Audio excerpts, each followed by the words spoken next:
Réveil difficile ce vendredi sur l'ensemble des marchés mondiaux. Après un jeudi noir, les places boursières continuaient de chuter ce matin, déprimées par les perspectives peu rassurantes de l'économie mondiale et la crise de la dette en zone euro. Déjà malmenés depuis plus d'une semaine, les marchés boursiers sont donc très incertains sur l'avenir. Aujourd'hui, les marchés intègrent un scénario très noir, un scénario de ralentissement, voire de récession, de risque de récession sur la fin d'année. Donc maintenant, il faut prendre une position. Est-ce qu'on est vraiment sur ce scénario très noir? Et là, il y a encore du potentiel de baisse assez important. Ou est-ce qu'on va avoir des indicateurs qui vont un peu invalider ces scénarios-là? Dans ce contexte, tous les regards se tournent alors vers les États-Unis qui viennent d'annoncer une hausse des créations d'emplois.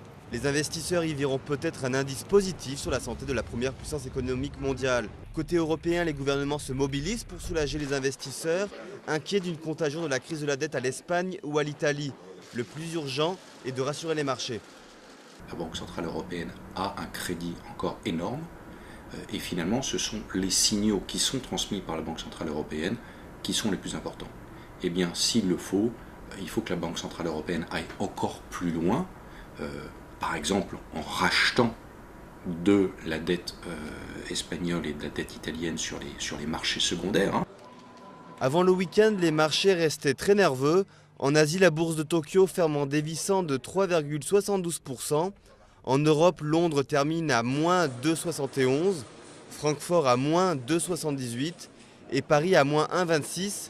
10e jour consécutif de baisse pour le CAC 40, du jamais vu dans l'histoire de l'indice français.